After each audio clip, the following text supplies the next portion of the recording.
VS9 news కి స్వాగతం. ముందుగా బులెటిన్ లో హెడ్లైన్స్. నేడు దామోదరం సంజీవయ్య జయంతి. నివాళులు అర్పించిన ఇరు తెలుగు రాష్ట్రాల ముఖ్యమంత్రులు. అక్రమంగా రేషన్ బియ్యం తరలింపు. 80 బస్తాల రేషన్ బియ్యం పట్టుకున్న Markapuram sub collector B Venkat Trivinag. Bird flu సోకి చనిపోతున్న లక్షలాది కోళ్లు. బర్డ్ ఫ్లూ సోకిన కోళ్ల పూడ్చివేత ప్రక్రియను స్వయంగా పరిశీలించిన జిల్లా కలెక్టర్ చదలవాడ నాగరాణి. స్వతంత్ర భారతంలో తొలి దళిత ముఖ్యమంత్రిగా ఎన్నో ప్రజా సంక్షేమ కార్యక్రమాలకు ఆద్యుడిగా, పరిపాలనా దక్షకుడిగా పేరు పొందిన ఉమ్మడి ఆంధ్రప్రదేశ్ మాజీ ముఖ్యమంత్రి స్వర్గీయ దామోదరం సంజీవయ్య జయంతి సందర్భంగా ముఖ్యమంత్రి ఏ రేవంత్ రెడ్డి ఆ మహనీయుడి చిత్రపటానికి పుష్పాంజలి ఘటించారు. సీఎం సలహాదారు వేం నరేందర్ రెడ్డి, కార్పొరేషన్ల చైర్మన్లు పటేల్ రమేష్ రెడ్డి, మానాల మోహన్ రెడ్డి, ఎమ్మెల్యేలు నాయని రాజేందర్ రెడ్డి, కుంభం అనిల్ కుమార్ రెడ్డి, ఎడ్యుకేషన్ కమిషన్ సభ్యులు చారగొండ వెంకటేష్, మాజీ ఎమ్మెల్యే సంపత్ కుమార్, ఇతర నేతలు సంజీవయ్యకి నివాళులు అర్పించిన వారిలో ఉన్నారు. నిజాయితీకి, నిరాడంబరత్వానికి, విలువలకు మారుపేరైన దామోదరం సంజీవయ్య 104వ జయంతి సందర్భంగా ఘన నివాళులు అర్పించారు. ఆంధ్రప్రదేశ్ ముఖ్యమంత్రి నారా చంద్రబాబు, దేశంలోని తొలి దళిత ముఖ్యమంత్రిగా పనిచేసిన సంజీవయ్య జీవిత ప్రస్థానం ఆద్యంతం స్ఫూర్తిదాయకం, ఆదర్శనీయం. ఆ మహానుభావుని జయంతి వేడుకలను అధికారికంగా జరుపుకోవడం తెలుగు జాతికి గర్వకారణమని అన్నారు చంద్రబాబు. దామోదరం సంజీవయ్య జయంతి సందర్భంగా ఆయన దేశ సేవను, దళిత జనరోద్ధరణను స్మరించుకుందాం అని అన్నారు సీఎం చంద్రబాబు. మాజీ ముఖ్యమంత్రి స్వర్గీయ దామోదరం సంజీవయ్య జయంతి సందర్భంగా ఆ మహనీయునికి ఘన నివాళులు అర్పించారు మంత్రి నారా లోకేష్. బహుముఖ ప్రజ్ఞాశాలిగా, ఉమ్మడి ఆంధ్రప్రదేశ్ రాష్ట్ర తొలి దళిత ముఖ్యమంత్రిగా ఆయన ఖ్యాతికెక్కారన్నారు. తన పదవి కాలంలో అనేక విప్లవాత్మక పథకాలతో ప్రజల అభ్యున్నతికి విశేషంగా కృషి చేశారని, నమ్మిన విలువలకు జీవితాంతం కట్టుబడిన వ్యక్తి దామోదరం సంజీవయ్య అని వివరించారు నారా లోకేష్. ఆయన జయంతి వేడుకలను కూటమి ప్రభుత్వం అధికారికంగా నిర్వహిస్తోందని, దామోదరం సంజీవయ్య ఆశయ సాధనకు కృషి చేద్దామని పిలుపునిచ్చారు. ప్రకాశం జిల్లా ఖమ్మంలో ప్రభుత్వం పేదలకు ఇచ్చే రేషన్ పక్కదారి పట్టింది. బియ్యం అక్రమ రవాణా యథేచ్ఛగా సాగుతుంది. భారీగా రేషన్ బియ్యాన్ని బేస్తావారిపేటలోని ఒక రైస్ మిల్లుకు తరలిస్తున్నట్టు సమాచారంతో రావడంతో ఖమ్మంలోని ప్రధాన రహదారిలో గల ఒక ఇంటిలో నుండి సుమారు 80 బస్తాల రేషన్ బియ్యాన్ని ఒక ఐచల్ లారీలో ఎక్కించి తరలిస్తుండగా Markapuram sub collector B Venkat Trivinag ration బియ్యంతో ఆగి ఉన్న లారీ పట్టుకున్నారు. కలెక్టర్ తో పాటు ఖమ్మం తహసీల్దార్ వి కిరణ్, బేస్తావారిపేట తహసీల్దార్ జితేంద్ర, విఆర్ఈలు, పోలీసులు పాల్గొన్నారు. బర్డ్ ఫ్లూ సోకిన మరియు వ్యాధితో చనిపోయిన కోళ్లను పూడ్చివేత చేపట్టారు అధికారులు. తణుకు మండలం వేల్పూరులోని బర్డ్ ఫ్లూ సోకిన కోళ్ల పూడ్చివేత ప్రక్రియను జిల్లా కలెక్టర్ చదలవాడ నాగరాణి స్వయంగా పరిశీలించారు. పశు సంవర్ధక, వైద్య ఆరోగ్య శాఖ అధికారులతో కలిసి పీపీఈ కిట్ ధరించిన కలెక్టర్ నాగరాణి స్వయంగా కోళ్ల ఫారాల్లోకి వెళ్లి కోళ్ల పూడ్చివేత ప్రక్రియపై ఆరా తీశారు. శాస్త్రీయ పద్ధతిలో అత్యంత జాగ్రత్తగా పూడ్చివేత చేపట్టాలని కోరారు. కలెక్టర్ ప్రజలు ఆందోళనకు గురి కావాల్సిన అవసరం లేదని తెలిపారు.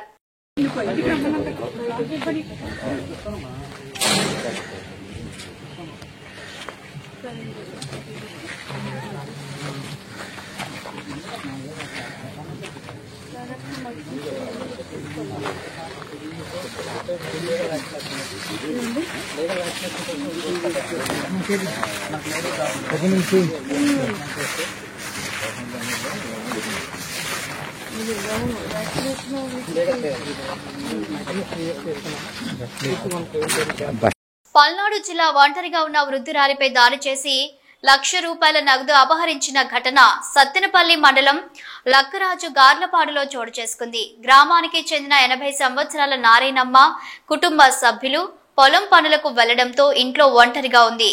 దీన్ని పసిగట్టిన 2 గుర్తు తెలియని యువకులు ఇంట్లోకి ప్రవేశించి లోపల గడియపెట్టి వృద్ధురాలిని గోడకేసి బాది డబ్బులు ఇవ్వాల్సిందిగా బెదిరించి ₹1,00,000 నగదును తీసుకుని వృద్ధురాలిని నిర్బంధించి బయట నుంచి గడియపెట్టి పారిపోయారు. దాడి ఘటనలో వృద్ధురాలి తలకు గాయమవ్వగా కుటుంబ సభ్యులు ఇంటికి చేరుకోవడంతో ఈ ఘటన ఆలస్యంగా వెలుగులోకి వచ్చింది. బాధితురాలి ఫిర్యాదు మేరకు పోలీసులు కేసు నమోదు చేసుకుని దర్యాప్తు చేపట్టారు.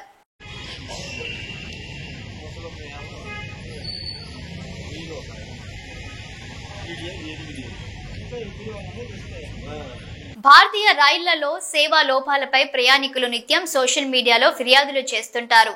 మరికొందరు తాము రిజర్వ్ చేసుకున్న సీట్లను జనరల్ బోగీలోని ప్రయాణికులు ఆక్రమించుకుంటున్నారంటూ ఫిర్యాదు చేస్తుంటారు. అయితే తాజా వీడియోలో మరింత షాకింగ్ ఉదాంతం వెలుగులోకి వచ్చింది.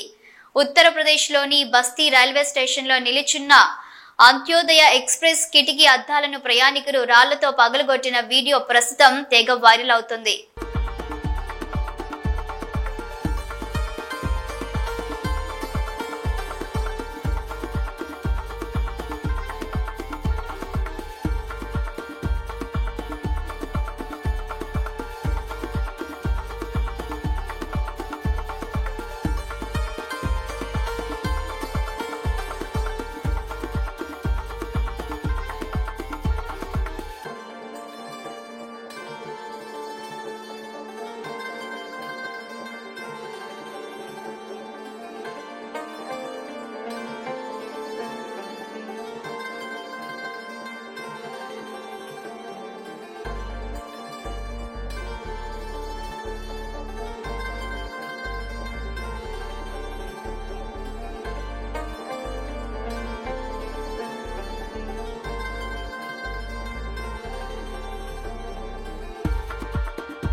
గుడివాడ జిల్లా నందివాడ మండలం పుట్టగుంట గ్రామంలోని పల్లెకారుల సొసైటీకి సంబంధించిన భూములన్నీ ఆక్రమణకు గురయ్యాయని, ఈ సమస్యను పరిష్కరించాలంటూ పల్లెకారుల సొసైటీ సభ్యులు ప్రజావేదిక వద్ద ఎమ్మెల్యే వెనిగండ్ల రాముకు వినతి పత్రం అందజేశారు.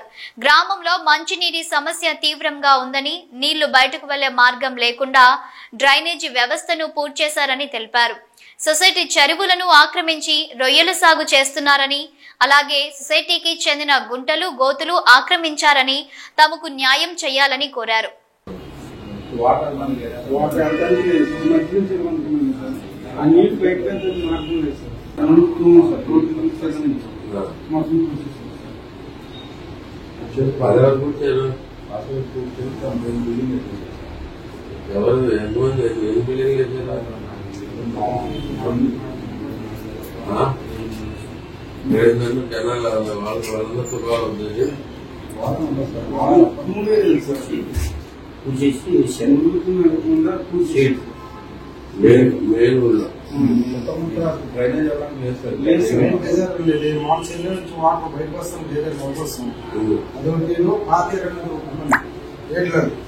అధికారం మామూలుగా అధికారం ఆక్రమణ చేసుకుని చెరువులను తొలగిస్తున్నాం సార్.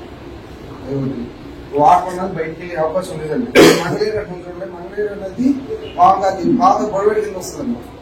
పల్లికారులు బతుకలకి 15 బతుకలకి అది అదే పాయింట్ అని మా సొసైటీ ప్రెసిడెంట్ గారండి. మరి తర్వాత ఎంతమంది సంబంధించి దీంట్లో మనం వెళ్ళంటే జనాలు వాళ్ళు ఎవరన్నా ఇబ్బంది పడేవాళ్ళు ఎవరున్నారు?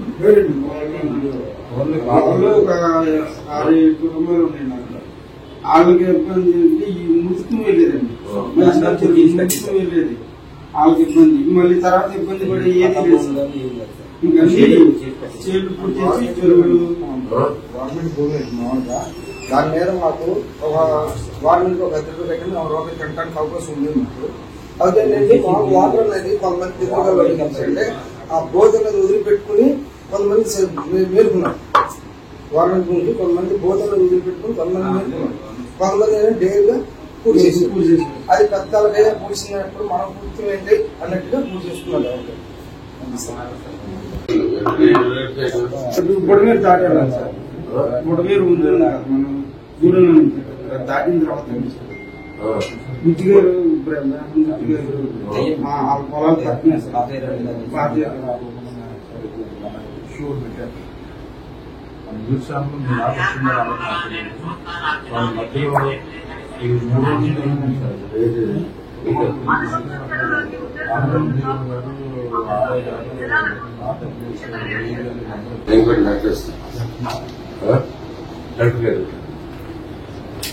పెట్టండి దాన్ని ఫాలో అప్ చెప్పి ఫ్యామిలీ సొసైటీలో ఫ్యామిలీ వాళ్ళంతా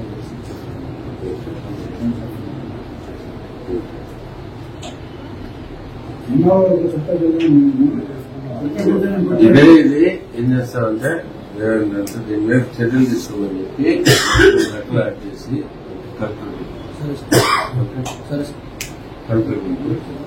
టిబేటియన్ బౌద్ధ మత కేంద్రంలో బండి సంజయ్ పర్యటన. కేంద్ర మంత్రికి సమస్యలను వివరించిన టిబేటియన్ శరణార్థులు. సానుకూలంగా స్పందించిన కేంద్ర మంత్రి దలీలామాతో బండి సంజయ్ భేటీ. కేంద్ర హోంశాఖ సహాయ మంత్రి బండి సంజయ్ కుమార్ 2 రోజుల పర్యటనలో భాగంగా కర్ణాటకలోని మైసూర్ జిల్లాలోని టిబేటియన్ శరణార్థుల పునరావాస కేంద్రమైన బైలాకుప్పెకు సందర్శించారు. 1950లో టిబెట్ ను చైనా ఆక్రమించిన సమయంలో వేలాది మంది టిబెటియన్ శరణార్థుల ఇండియాకు తరలివచ్చారు. టిబెటియన్ బౌద్ధ మత కేంద్రం ప్రస్తుతం బైలాకుప్పెలో ఉంది. ఈ ప్రాంతంలో 15,000 మందికి పైగా టిబెటియన్ శరణార్థులు నివసిస్తున్నారు. టిబెటియన్ బౌద్ధ సంప్రదాయాలకు అనుగుణంగా అనేక మఠాలు, మఠ పాఠశాలలు, దేవాలయాలను నిర్మించుకున్నారు. ఈ నేపథ్యంలో టిబెటియన్ శరణార్థుల స్థితిగతులు, సమస్యలను తెలుసుకునేందుకు బైలాకుప్పెకు విచ్చేసిన కేంద్ర మంత్రి బండి సంజయ్ కు బౌద్ధ మత గురువు 14వ దలైలామా ప్రతినిధి జుగ్మే జిగ్నే, మైసూర్ కాలనీల ప్రధాన ప్రతినిధి జూనియర్ జుగ్మే సుల్రాన్, జిల్లా మైనార్టీ అధికారి శిల్ప, స్థానిక అధికారులు ఘన స్వాగతం పలికారు. అనంతరం బైలాకుప్పెలోని FTCI గెస్ట్ హౌస్ నుండి స్థానిక గోల్డెన్ టెంపుల్ ను దర్శించారు. గోల్డెన్ టెంపుల్ విశేషాలను బౌద్ధ మత గురువుల ద్వారా అడిగి తెలుసుకున్నారు. అందులో భాగంగా పద్మ సంభవ, బుద్ధ, అమితాయుస్ల ఎత్తైన 40 అడుగుల భవ్య విగ్రహాలను దర్శించుకున్నారు. గోల్డెన్ టెంపుల్ తో పాటు పెనూర్ రింపూచే సమాధి, సరాలాచే philosophy university temple, organic research training centre, old age హోమ్లను సందర్శించారు స్థానిక అధికారులు. బౌద్ధ మత గురువులతో సమావేశమై వారు ఎదుర్కొంటున్న సమస్యలను అడిగి తెలుసుకున్నారు. 1950లో టిబెట్ నుండి ఇండియాకు వలస వచ్చిన వారిలో చాలా మందికి ఆధార్ కార్డులు లేవని, తమ ప్రాంతంలో ప్రత్యేకంగా ఆధార్ కేంద్రాన్ని ఏర్పాటు చేయాలని కోరారు. త్వరలోనే వాటి పరిష్కారానికి కృషి చేస్తానని హామీ ఇచ్చారు. బండి సంజయ్ 14వ బౌద్ధ మత గురువు దలైలామాతో భేటీ అయ్యారు.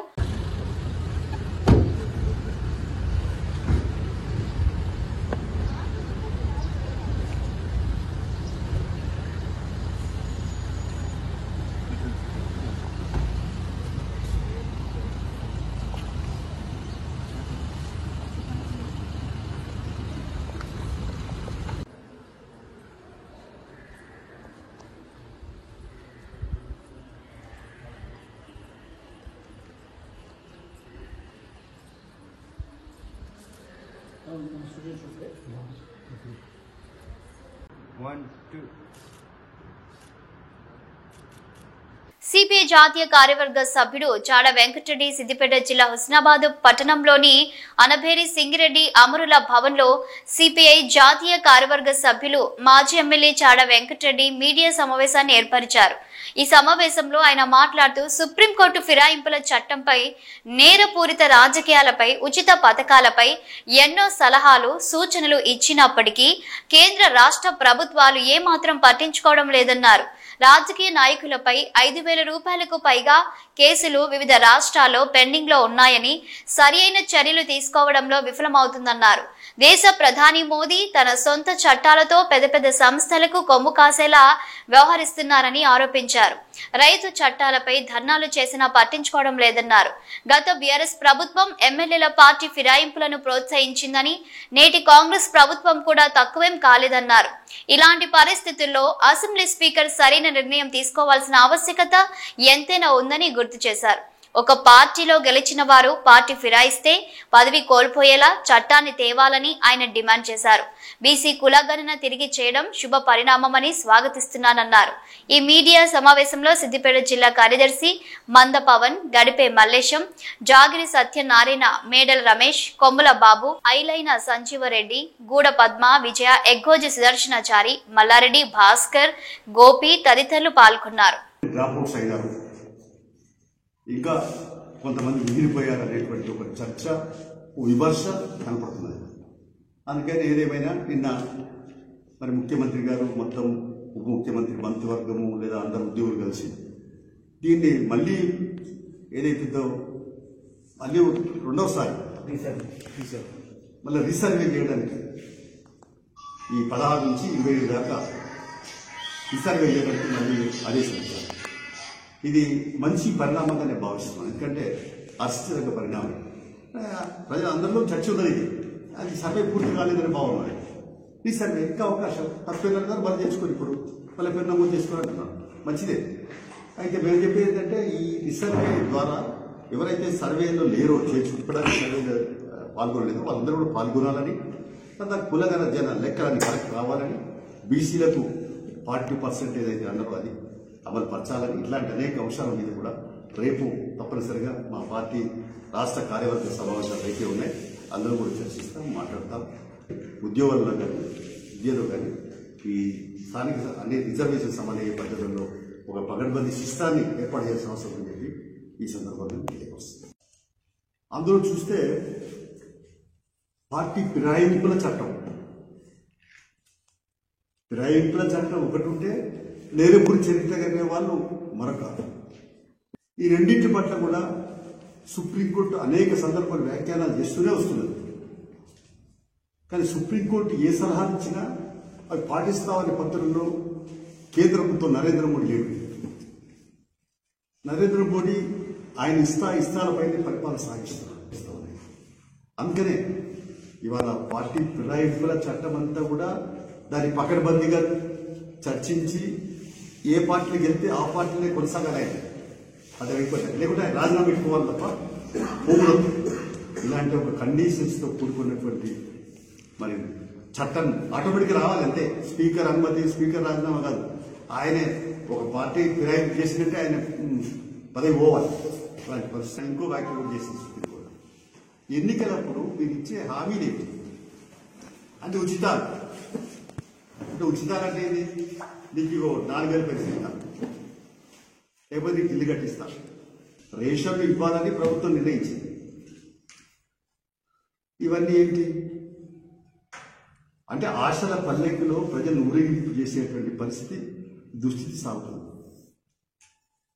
అందుకనే ఈ ఎన్నికలను అంటే ఎన్నికల లబ్ధి పొందడానికే ఉచితాలు ప్రకటించింది. ఉచితాలు సముచితమా అనేది చర్చ జరగాలి. ఆ ఉచితాలు ప్రకటించి కూడా అమలు చేస్తున్నాం వల్ల అంటే అమలు చేయాలి. ప్రజల్ని అరచేత స్వర్గం చూస్తున్నారు. ఓట్లు వేయించుకున్న తర్వాత ప్రజలెవరు వాళ్ళెవరు అనే కనిపించింది. పెద్దపల్లి జిల్లా కాల్వ శ్రీరాంపూర్ మండలంలోని మిర్జంపేట్ గ్రామంలోని మానేరు ఒడ్డున వెలిసిన సమ్మక్క సారలమ్మ జాతర మినీ మేడారం జాతర సందర్భంగా భక్తులు అధిక సంఖ్యలో హాజరై సమ్మక్క సారలమ్మ గద్దెల వద్ద ప్రత్యేక పూజలు నిర్వహించే మొక్కులు చెల్లించుకున్నారు. మీర్జంపేట్ గ్రామస్తులు, మహిళలు అధిక సంఖ్యలో సమ్మక్క సారలమ్మలను దర్శించుకుని వన భోజనాలు చేశారు. పిల్లాపాపలు చల్లగా ఉండాలని, వర్షాలు సమృద్ధిగా పడి పాడి పంటలు సక్రమంగా పండాలని, ప్రజలంతా సుభిక్షంగా ఉండాలని అమ్మవార్లు వేడుకుంటున్నట్లు గ్రామస్తులు తెలిపారు. పలువురు ప్రజా ప్రతినిధులు, నాయకులు దర్శించుకుని ప్రత్యేక పూజలు చేశారు.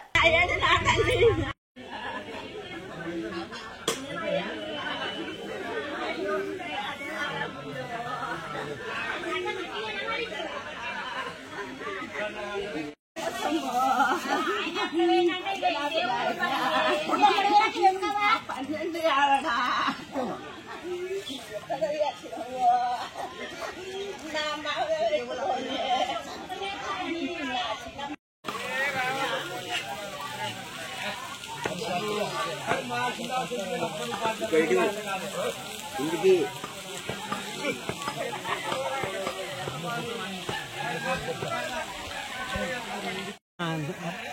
పెద్ద బాటల్లా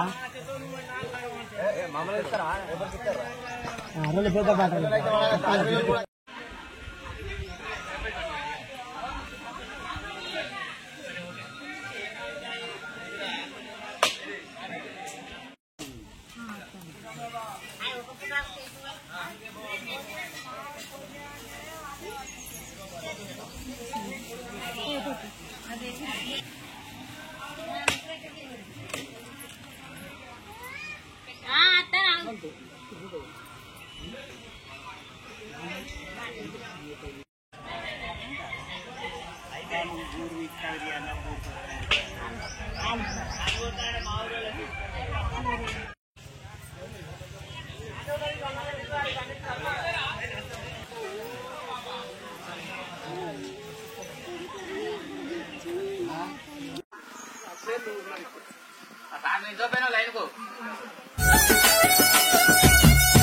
నిరుద్యోగులు, ఉద్యోగులు, విద్యా వ్యవస్థ, మహిళా సాధికారతలని 4 అంశాలతో రాజకీయాలకు వచ్చినట్లు బీఎస్పీ ఎమ్మెల్సీ అభ్యర్థి ప్రసన్న హరికృష్ణ పేర్కొన్నారు.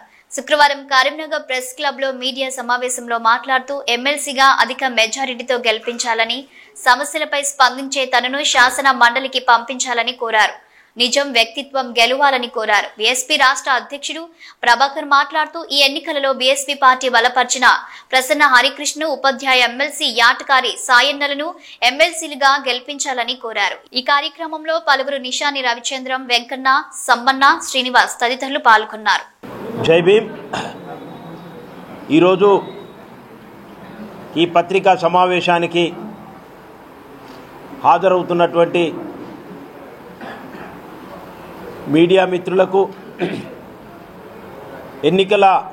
ఎమ్మెల్సీ ఎన్నికలకు సంబంధించిన సమాచారాన్ని ఎప్పటికప్పుడు ప్రజలకు అందజేస్తూ, గ్రాడ్యుయేట్స్కు, టీచర్స్కు అందజేస్తూ, ఎవరు సరి అయిన వ్యక్తి అనే విషయంలో ఎంపిక చేసుకోవాలి, ఎన్నిక చేసుకోవాలనే విషయాన్ని తమ విలువైన మీడియా ద్వారా తెలియజేస్తున్నటువంటి పాత్రికేయ మిత్రులందరికీ ప్రత్యేకమైన ధన్యవాదాలు. ఈరోజు తెలంగాణలో 3 ఎమ్మెల్సీ స్థానాలకు ఎన్నిక జరుగుతున్న విషయం తెలంగాణ రాష్ట్రంలోని ప్రజలందరికీ తెలుసు. అయితే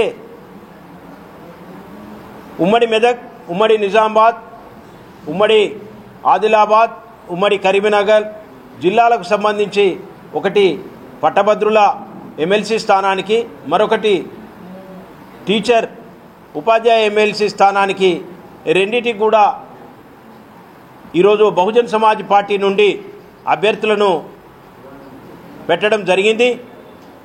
మా అధినాయకురాలు బహింజీ కుమారి మాయావతి గారి ఆశీస్సులతోటి, వారి ఆదేశానుసారం ఇక్కడ పట్టభద్రుల నుండి గౌరవనీయులు ప్రసన్న హరికృష్ణ గారికి బహుజన్ సమాజ్ పార్టీ అభ్యర్థిగా నిలబెట్టడం జరిగింది.